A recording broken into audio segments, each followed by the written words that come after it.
Hello. Good morning. Good morning. I'm Jill. Hi, Jill.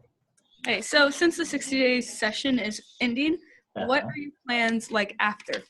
Okay, so the session ended at 10 o'clock last night, and it kind of was hectic and crazy, and then they're just done. So now what we'll do is I'll write a summary of all the bills that we were watching and send them back to the people I work for, and so they can know what happened and what didn't happen. And then we're sort of already kind of figuring out what might come up next year.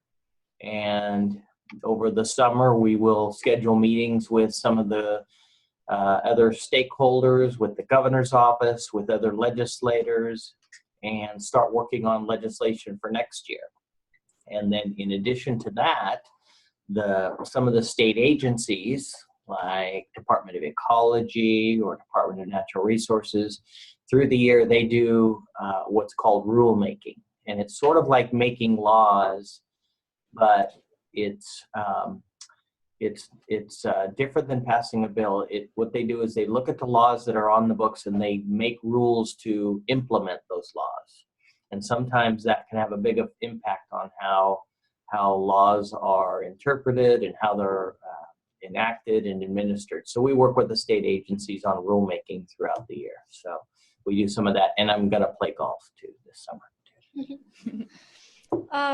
What is your favorite part of the Capitol building? Oh, good question. You guys came to the building, didn't you? Yeah. Yeah.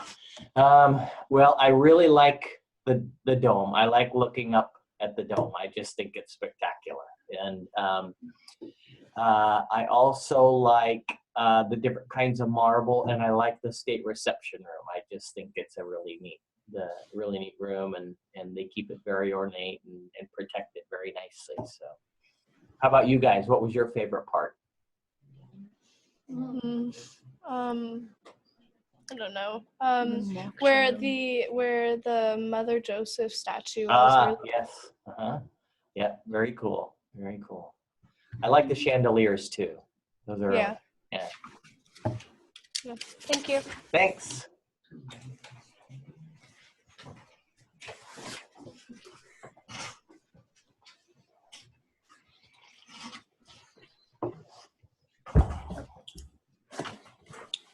Hello, my name is Aiden. Hello, Aiden. Hello. Hi. And our question is Default. You got a speaker default. Can you hear me? I can hear you. You guys are not on the Wi-Fi, right? You logged off?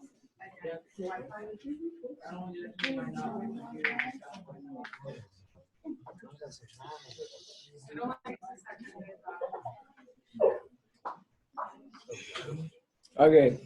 So our question is, what do you do when the government is not in session? Yeah. So the legislature, and I don't know if that's a live shot of that you guys see of the Capitol there, but they're gone. I mean, once they're finished, the legislators, a few of them might stick around today to pack up, but they clear out pretty fast, and they go home to do other jobs or hang out with their family or whatever else they do.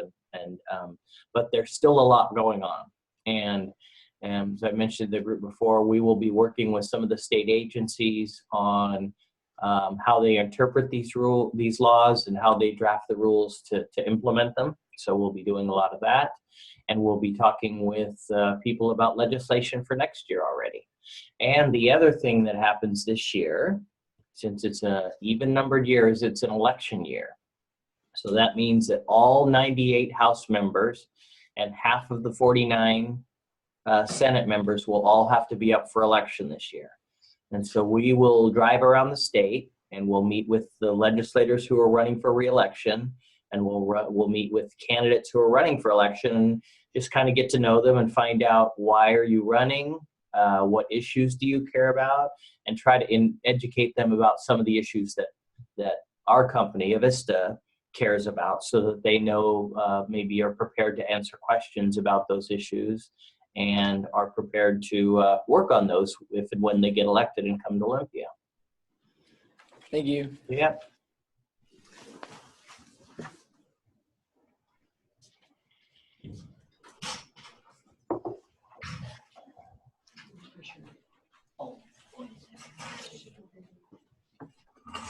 Hi, my name is Logan, Hey, Logan. and And I was wondering if there's a bill that did not pass this year that you want to work on next year. Yeah, so definitely, there's probably several of them. We were working on several bills right up till the end, and they ended up not passing. They just kind of ran out of time, and there was still a lot they had to work through. So one of the issues that we have committed to working on over the next year is a bill that says, so I work for a utility. So we deliver electricity and natural gas to your homes and to the businesses in your community and to your school. And a lot of people want to know what kind of what we use to generate the electricity that we deliver to your house. Sometimes we use natural gas. We have a little bit of coal. We have solar. We have wind. We burn wood waste to make electricity. So people kind of want to know what kind of resources do you use? And of course, there's interest in trying to use as clean a resource as we can and still make sure that the electricity that we sell to people and businesses is as cheap as possible, because it can make a big impact on their budgets if we use resources that are too expensive. So we're going to have a conversation this year about what kind of resources the electric utility industry uses to deliver electricity, and figure out what's the right balance between using stuff that's clean, but still using stuff that is not too expensive so that it doesn't make it hard for working families and businesses. So that's one of the issues we'll be working on next year. The other thing to keep an eye out for is there was a group that filed a carbon tax initiative that will be on the ballot, probably be on the ballot in November. So that will go to the voters even before we get a chance to address it in the legislature. And so we will read that initiative, and we'll take a position as a company as to whether we support it or oppose it or somewhere in the middle. And then we'll see what the voters do with that. But if there's a carbon tax that is enacted, then that will have an impact on the price of electricity and the price of natural gas that we deliver to consumers. So we'll have to figure out what those impacts will be. I was wondering, do you guys play any video games? Do I you know what? I don't play video games. I have kids, obviously, that do. I used to play Mario Brothers back when it was like, 2 buttons. And I was pretty good at it, but I haven't played video games in a long time. So if Christine were here, she probably could tell you, because she's got kids your age. So I'm sure that they have video game console cranking 24/7 at her house. So. Okay. All right, All thank right. you. Thanks, guys.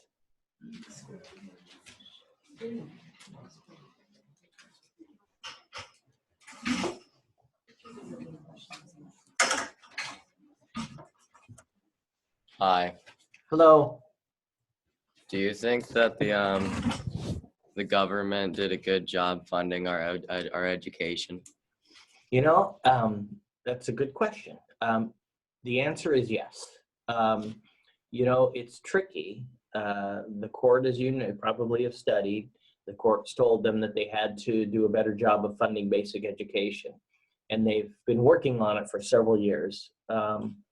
And I think they've made significant progress and have, put a lot more resources into schools. There was still a question this year as to how fast they're doing it. And as I understand it, that they'd put another, I think, $700 million into that this year. It's hard because all schools are different. They're different sizes and each have different needs depending on, their student population. So it's hard to, I think, develop a budget that works for everybody. But I think they've done a good job of getting out, resources, and then, you hope that the schools have the flexibility to put those dollars where you guys need them most and that benefit you the most. But I think overall, yeah, I think they did a pretty good job. Hi, I was wondering, what was the most interesting bill you saw go through this year? The most interesting bill I saw go through, let's see. Well, there was a lot of bills that there were some bills that related to guns, and those were kind of interesting just because of all that's been in the news about that and how people, interpret those and try to respond to those so that we don't have bad things happen. So I thought those were pretty interesting. We watched a lot, the bill that you guys selected on telecom services. There were a couple bills that went through. They didn't do a lot. I don't know if you guys were kind of watching some of the issues that, some of the bills that were kind of related to providing internet service. They didn't get the one that you guys wanted through, but a couple others went through. I thought those were interesting. And let's see, what else might have we tracked this year? Those were probably the big ones, I guess. All right, thank you. Okay, yeah, thanks, guys.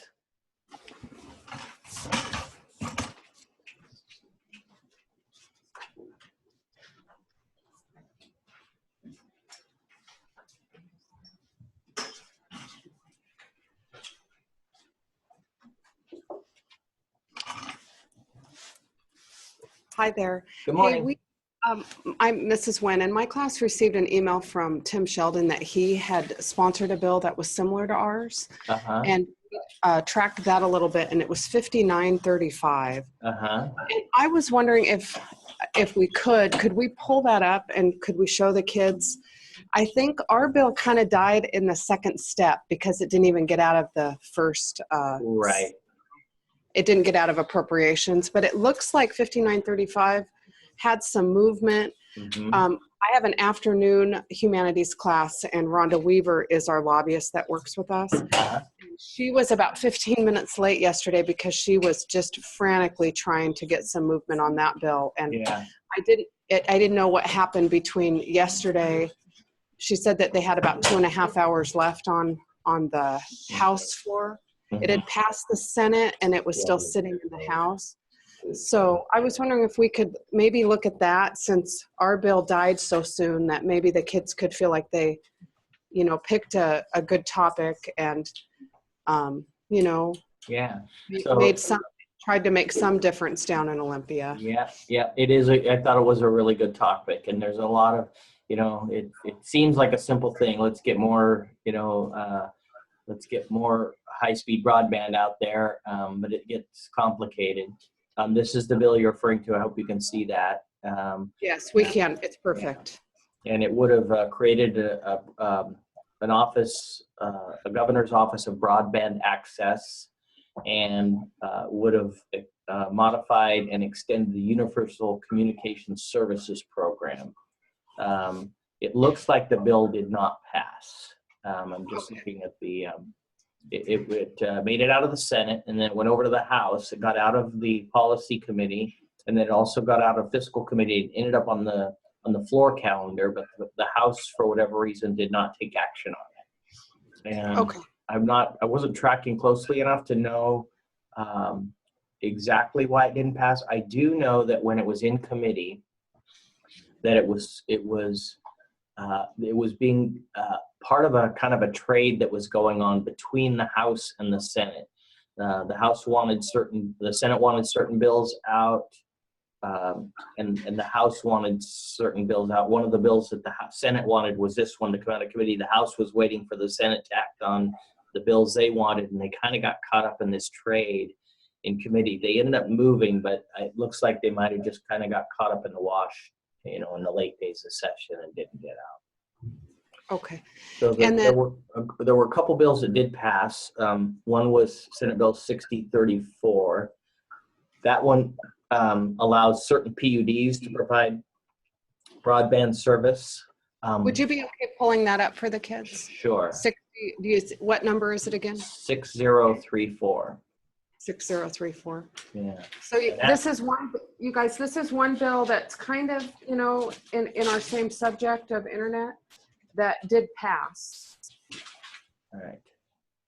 So it ended up being a very narrow scope, but it allows some PUDs to provide internet service. And I think it was written so narrowly that it only applies to Kitsap PUD, which I know isn't you guys, but it's nearby there. Okay. And so that bill did pass and was sent to the governor. Another Okay. bill that passed. What's that? Oh, I'm sorry. I live in Port Orchard. So was that, did Jan Angel? Yeah, there it looks like she sponsored that. Yeah. And then Sheldon sponsored it too. So Yeah. maybe it'll head to our county next. Maybe you can. Mason does have a PUD, and so maybe if they get this one to show that it can work, that you can come back with a bill that will allow more public utility districts to do this, to provide this kind of service. There was another bill, House Bill 2664,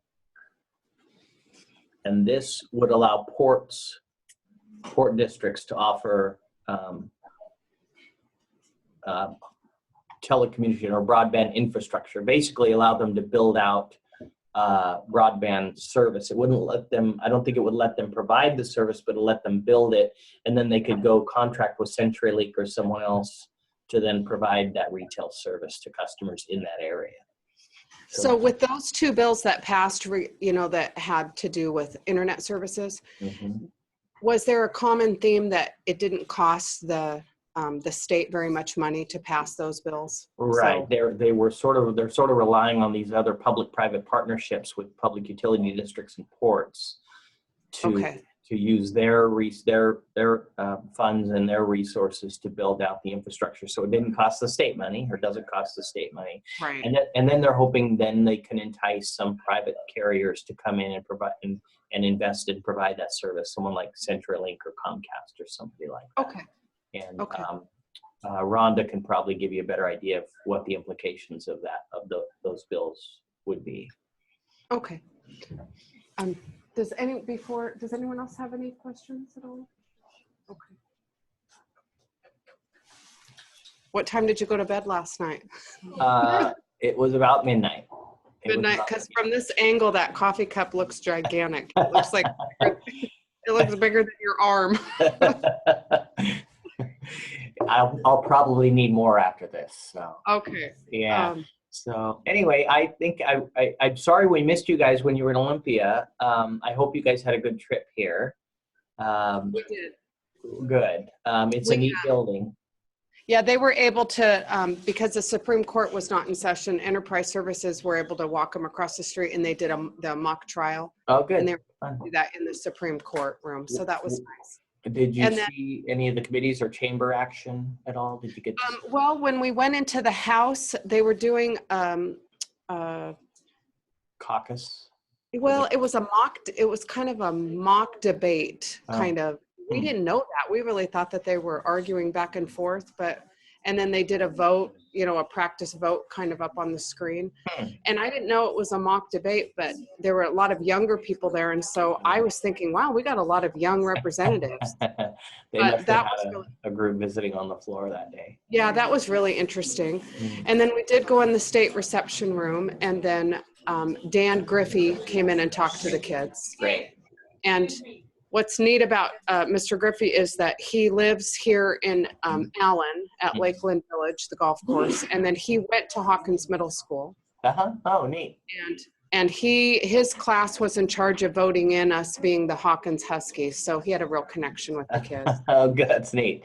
Yeah. Now he talked about quite a bit about school safety. So have you been hearing quite a bit of representatives and senators talk about school safety? And absolutely.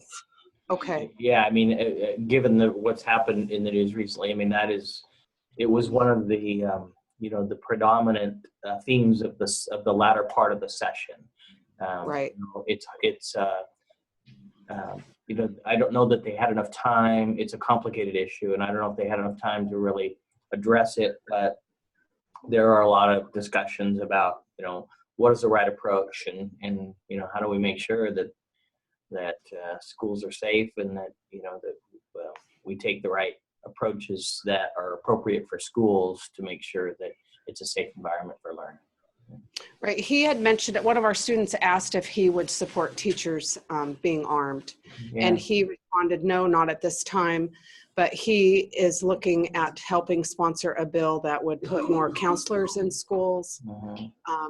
and a school resource officer in every building. Yeah, the ideas have kind of run the gamut. There's been the idea of arming teachers to the counseling idea, and the resource officer is one that I think that's probably the idea that I see the most consensus on. I don't know if they'll get to the point where they can pass a bill, but I think there's a recognition that having a resource officer, in the school would Right. be useful. Yeah. I have a feeling that might be a hot topic for next year. Yep, I agree. School safety, bills around school safety.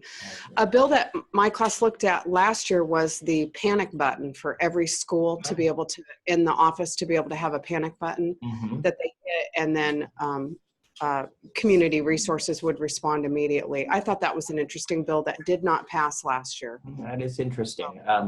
I had not heard that idea, so that seems like a very creative idea.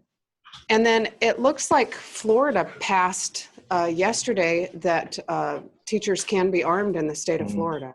So I thought that was really interesting news yesterday. Well, yeah, I mean, they're obviously dealing with this at a very personal level, so I can understand the desire to do something meaningful and quickly. Okay. So anybody else have any questions at all? Okay, and then I guess Sean and Mamie wanted to come up. Okay. So we might be ending a little bit short. Are you okay with that? Yeah. Okay.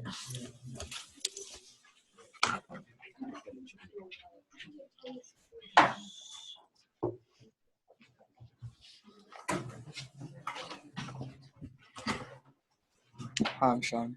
Hello, Sean. I'm Amy. Good morning. Good morning. I'd like to say thank you for taking the time to talk with us about this. Hey, you guys are welcome. Thank you guys for spending time with us. I really enjoyed it. I'm glad you guys are interested in this stuff. I hope you learned a lot.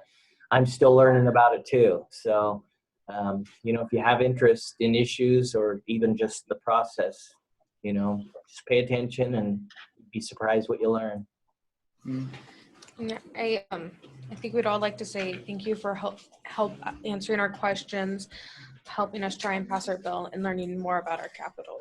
You are most welcome. And one thing I would say is, if a bill comes up, it rarely gets passed the first time. So if you really care about an issue and it doesn't happen right away, don't worry about it. It usually takes more than once.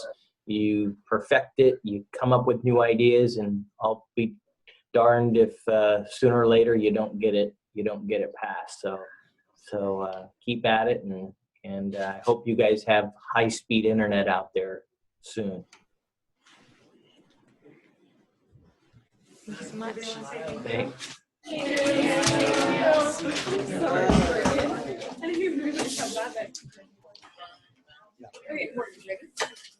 Okay,